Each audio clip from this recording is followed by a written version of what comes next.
What is up? This is Food and Philosophy, episode 17. Got Khalil Gibran, the prophet. And today I got freaking Taco Bell. Taco Bell is the greatest of all time when it comes to menu innovation. I haven't seen, other than probably obviously Ike's, I haven't seen any menus as innovative and at such an elite level and the amount of units sold as Taco Bell in the history of it. In fact, I believe in Taco Bell's innovation so much that for all the flack I get about In-N-Out Burger and my take on them is if In-N-Out Burger stole whoever's head of innovation at Taco Bell and took on their ideas and did what they did, In-N-Out Burger could easily become the number one fast food restaurant in the country, exceeding what McDonald's is doing. But I'm excited to try Taco Bell. Most people, haters, won't even do a Taco Bell episode or a whoever episode. I'm going to do Taco Bell because I got a couple of new items that I haven't had. I don't know how new these are. But the first one I got is, what was this? A double stacked taco with extra cheese dip. Always on my order for Taco Bell, you got to get an extra set of cheese dip to dip it in. Hold on, let me show real quick. Look at all this sauce they freaking gave me. It's like maybe their prices wouldn't be going up. I asked for 2 sauces. I got 22 sauces. Not really. I got like 12. And I got some Diablo ones, and I didn't even ask for Diablo.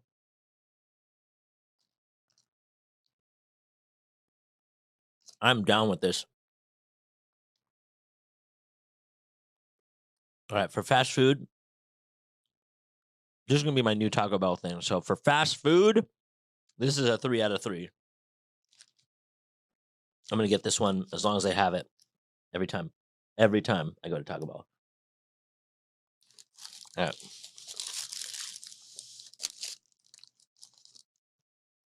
Obviously, got to get the Ike napkins in here. This studio stays refreshed with Ike napkins. Chalupa. Back when chalupas were first invented, my previous business, Mission Peasy, across the street, there was a Taco Bell. It's not there anymore on 16th and Mission in San Francisco. But I knew the owner, and when the chalupas first came out, he's like, hey, do you want to try this thing? I remember trying a chalupa literally for the first time, I don't know, 15, no, more than that, like 20 years ago probably, maybe even more, and taking a bite. I'm thinking it was the greatest fast food item of all time. It likely still is.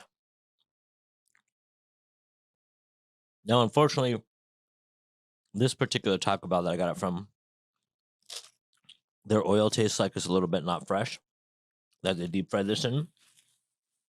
And I would still eat this. Obviously, a chalupa for fast food is a 3 out of 3. I do my very best to get one every time. The underrated hero, though, is just the chips and nacho cheese.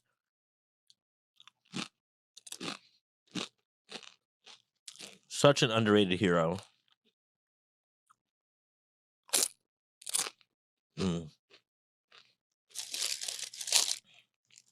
And then one other new item that's new to me, chicken enchilada burrito. I haven't had it, but apparently Taco Bell wanted me to buy it.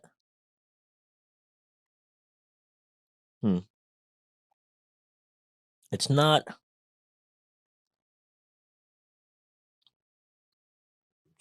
bad. I'm not seeing a Taco Bell.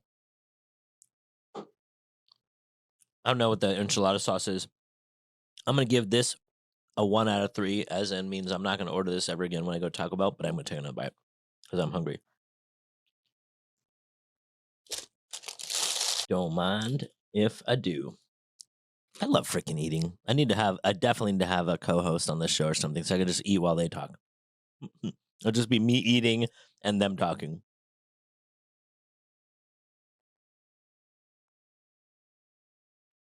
As promised, speak to us of buying and selling. And a merchant said, speak to us of buying and selling. And he answered and said, to you the earth yields her fruit, and you shall not want if you but know how to fill your hands.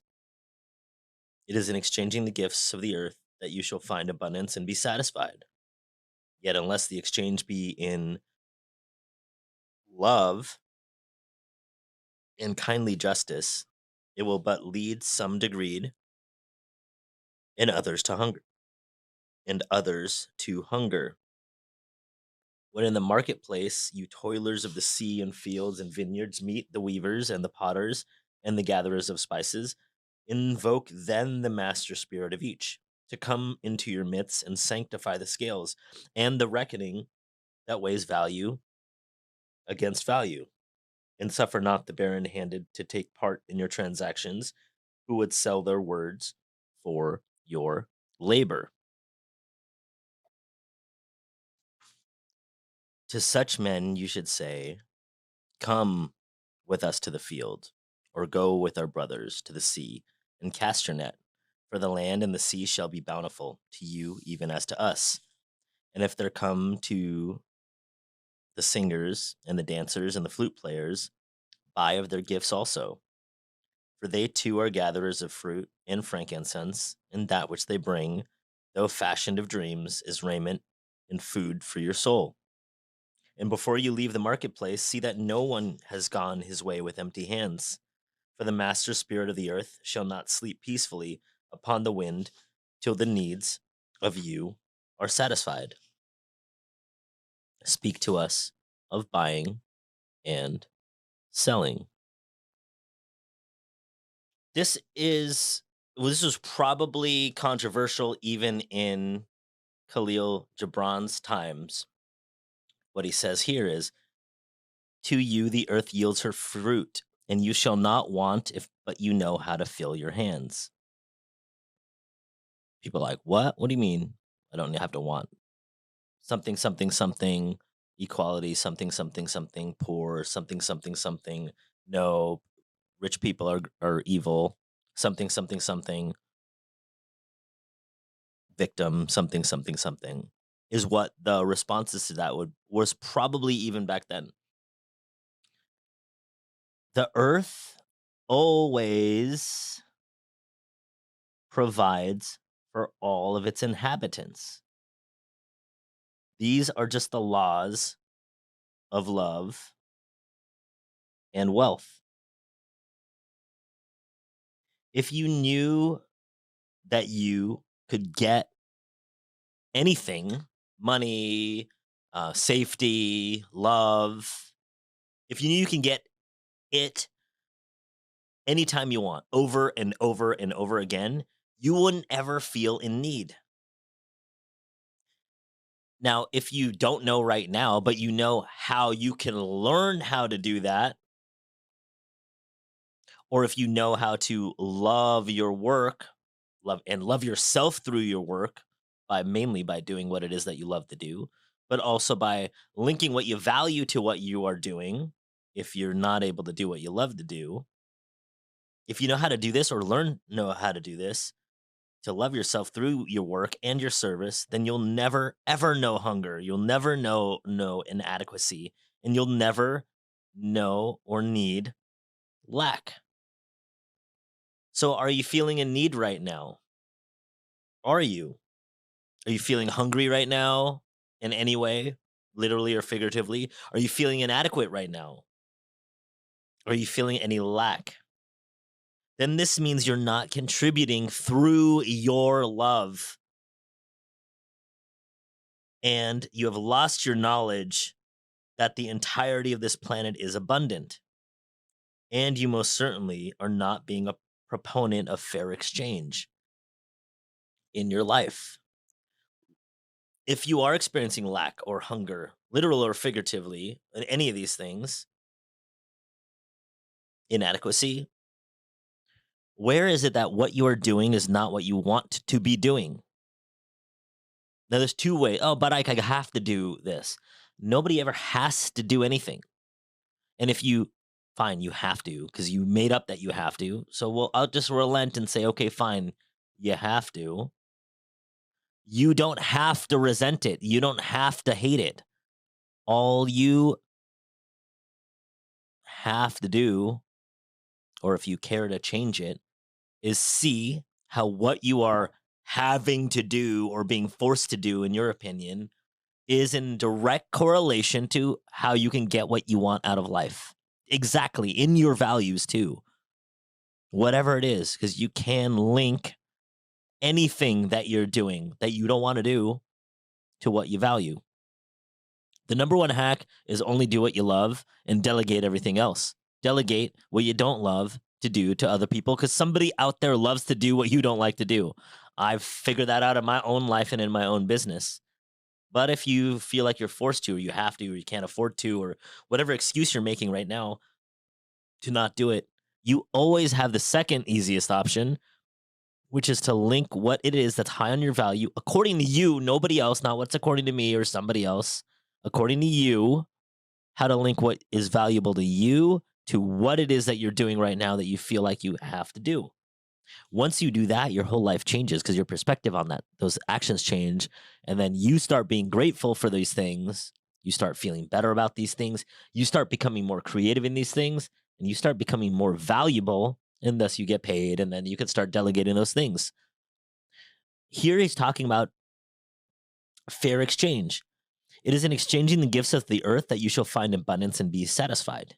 Literally, do something, people will want it. It doesn't matter. Don't find what people want and then fulfill it. I think that's bull crap. That's pitched on. That's like too low of a. Maybe bull crap's too harsh of a word. It's surface level attention. It's not relevant what people want to buy. It's only relevant what you want to sell. Because when you want to sell it, you're better at it, you're creative at it, you don't get tired from doing it. If there's something in your life that you never get tired of, or almost never, or it generates passion within you or generates energy when you do it, those are the things that you should be selling. And you don't have to worry about people not wanting to buy it. People will find you that want to buy that and buy it from you because you're passionate about it.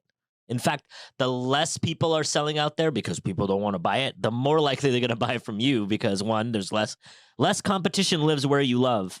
Where you love, competition doesn't exist because other people aren't going to be doing it. And if they're doing it for just money, then they're mercenaries and that can be changed. I mean, look at places like, in comparison to me. So Ike's, look at Subway. They're just a mercenary for money. For sure, 40 or 50 years ago, when they started that company, I'm sure they loved feeding people and they really wanted to make people happy with their food. That's almost non-existent today. How much so? It's just all 90-something percent, 99, I don't know, whatever the numbers are, percent franchisees. And most of those franchisees are in it just for the money. How do I know? Because if they really wanted to feed people, they just open up their own freaking business. There's way more money in it. Especially in 2024, it's not like people are clamoring to eat at Subway, minus the buy one, get one frees that they put out. So yet unless the exchange be in love and kindly justice, which is fair exchange, like balancing of the scales in inspiration. So where you can exchange be in love through your inspiration and your passion and what you want to be doing, and kindly justice, which is equal exchange, regardless of what it is that you're selling. It will lead some to greed. If they're not doing it for inspiration and they're not doing it in a fair exchange, it'll lead some to greed because they want to be compensated more. Why do they want to be compensated more? Because they don't want to be doing it. So they would need to make more money. So lead some people to greed and others to hunger. Why would it lead some people to hunger? Well, both versions, being greedy or being hungry, when it comes to business, is because you're out of balance. The person that's out of balance in fair exchange, you might love to do it, but you're like, oh, people don't want to buy it. And then so you charge not a lot and people don't value themselves. And so they don't charge a lot. And then they can't make their business work out.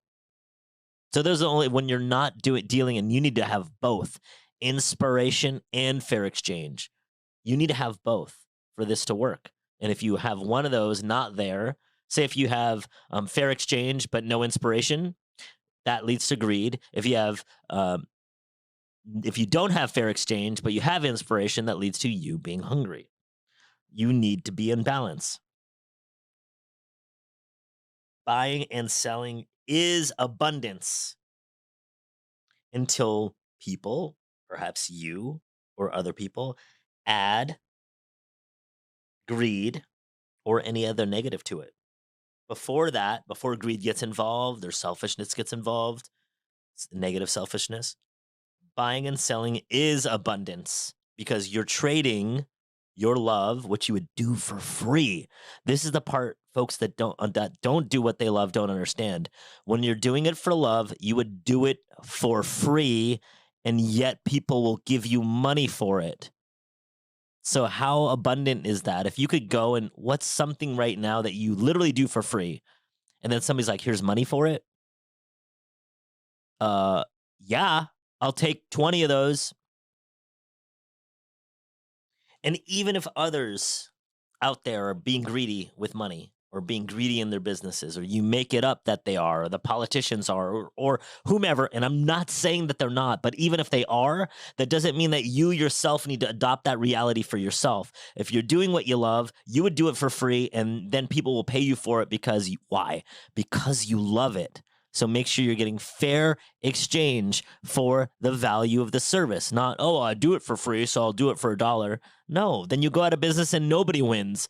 People want to buy from you if you're passionate about it, if you love it, because you're going to be creative, you're going to be amazing at it, you're going to be a genius. If anything, you should charge more because most people that are selling us stuff out there in society don't love it. So why should we give them the money? You should charge a premium for doing what you love and selling it. You should charge a premium for doing what you love when you sell it. Because, like I said, if any others are greedy or do it differently, or they live like that, or they think people are evil, or think moneymakers are evil, it doesn't make it true for you or anyone else, too. It still doesn't even make it true for them, even if those people are, quote, greedy or selfish or bad politicians or bad business people or evil. Even if it's true, which it doesn't matter if they are in the context of buying and selling, because you can choose differently. It doesn't mean you have to do it too, even if you personally believe that people are evil if they're successful, which I don't think that that's true. But even if you did, it could be different for you. You don't have to be evil too, in your opinion. Anywhere and everywhere that there is equal exchange in the world, it equals equanimity, it equals balance, it equals equality, it equals gratitude, it equals love. Every single place where there's equal exchange in business, there is equanimity, there's equality, there's gratitude, and there's love. People get paid in direct proportion to how much they love what they do. If you don't love what you do, it doesn't matter how great you are at what you do. Somebody that comes in and is doing exactly what you do on the same exact level that you do it, but loves it, will get paid and multiplier of it. So even if you're, oh, I'm really good at it. I mean, look at professional athletes. They get paid a whole lot. But it's the ones that are passionate about it and want to do it that get paid even more than a whole lot. So even in that instance where people are greatly compensated, the one that loves it, plus you want to watch them more, you're buying their jersey. You're not buying the jersey of the guy that's just going through the motions, even though he might be really good, right? We all here, when it comes to the sports world, totally get that person cares, that person doesn't care, that person's going to make more money than this person. Everywhere we go, on the sports thing, we know, well, this person is good, so we're going to pay them more than somebody else, even though they also play shortstop, or they also play point guard, or they also play quarterback, based on how well they perform the job, right? But in society, we don't. We're like, oh no, this sandwich maker needs to make as much as that sandwich maker. But why? Sometimes the sandwich maker is better than another sandwich maker. Have you ever been into a business before and you're like, oh, I don't want to purchase from this business because I don't like it when that person's there? I used to go to Subway when I was a kid, and there was a person I would never like. I'd walk by and I wouldn't go in there.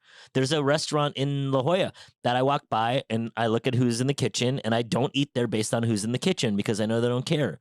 They're probably all getting paid.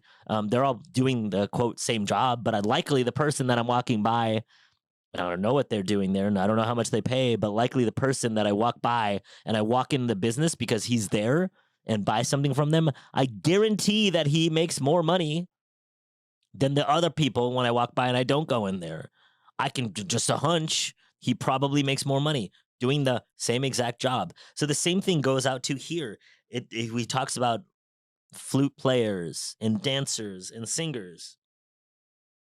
When you're being an equal exchange, which means you're charging for your love and you have inspiration in there, so equal exchange, because it's equal and equanimity and gratitude and love is in there, equality is in there. This is literally the language of the world, of Mother Nature, of the universe. Cat Williams said the other day, I don't say that somebody that's not good should not be getting opportunities. Water says that. Same thing, nature says that. If you're not into what you're doing, the water is not going to flow that way. How do we know? Because water doesn't flow that way. Like literally, nature doesn't move that way. It doesn't move inefficiently.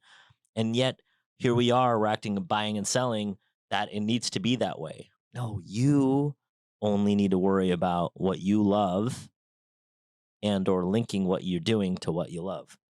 And it will flow, the water will flow your way. I don't say that. The universe says that. Mother Nature says that. Water says that. And if you believe in God, God says that. And if you don't, just stick to water and Mother Nature. You believe in those things. So, where in your life are you giving equal exchange right now? Look at it. It could be in your relationships. It could be at your work, actually. It could be in your business. It could be with your physical body and your health. Where are you giving equal exchange, charging equal exchange, charging appropriately?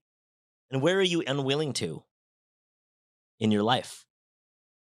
Oh, well, I need them to make the first move, or I need them to pay me, like whatever it is. Where are you unwilling to be in fair exchange? Invoke the master spirit of earth and come into your mindset and sanctify the scales and reckoning that weighs value against value. It's literally the language of the universe. Equal exchange. And suffer not the barren-handed to take part in your transactions who would sell their words for your labor. Don't want people that are not in for fair exchange. You're going to go out and you're going to do what you love, but they should get a piece of that. I'm not talking about taxation, although, we could talk about taxation. That's a separate thing. So I'm not talking about don't let people tax you. I'm talking about don't let people guilt you into giving what you have that you did out of fair exchange just for them. Every exchange on this whole planet, every exchange between two human beings is love for love. It's my love for your love. And every time it's not in that, it's not equal, regardless of the product being transacted upon, regardless of how much or how little is being paid for it. The more love you exert in yourself, within yourself, within your work, within your life, the more money you will get back. There's no exceptions ever to that. It might not happen in like 1 second, but the universe catches up. Why? Because that's how water works and that's how Mother Nature works. This isn't a go out and be loving with the expectation of getting loving back. That wouldn't be love. That would be quid pro quo, or that would be you wanting to do something in order to get something. No, love through your work, whatever that is, and then you will receive back. How do we know? Because that's just how literally water works. If you're unhappy about the money that you're getting back, look at what kind of love you're putting into it. Either you're not actually doing what you love to do, it's fake love. You're literally being a mercenary, like you're going. And I've been there. I worked for other people, and I didn't want to be at. And I was, even though I was compensated pretty well at some of these jobs, I wasn't rich. I wasn't feeling happy, regardless of how much I was being paid. Don't If you're unhappy with what you're making, it's because you're not putting your actual self into it. But I don't want to put myself into somebody else's work. Then link it to what you love just long enough for you to leave and do what you want to do instead. So again, if you're unhappy about the money you're making, you're not putting in your actual love. You can love literally anything about any job. So love that aspect of that job. And then as you're doing that, watch as your opportunities come more greatly and raise your awareness. And then eventually go do your own thing or stay doing that because you're going to be loving it so much that you want to stay. Do not enable anyone to act out of fair exchange or out of unfair exchange, to be in unfair exchange. The world itself will punish them. They'll punish them on for you. You can't give. The world the universe works is there's no there. Well, we act like for every action there's an equal and opposite reaction. We act like that doesn't exist in so many areas of our life. You can't give somebody anything if they don't earn it. Now, you might be able to be like, here's money or here's whatever. But one, they feel the guilt that you put on them, the shame or whatever the reason why you're doing it. Oh, I feel so bad or whatever the reasons are. And I'm sure you have plenty of good reasons to do it. But then the universe will make them lose it because there's no such thing as unfair exchange. There's no such thing as unequal and unopposite reactions. No, we know that to be true.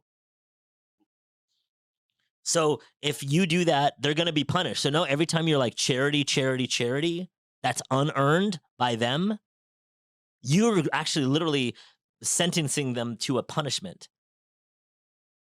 In addition to you doing it out of your guilt and shame, which is also not cool.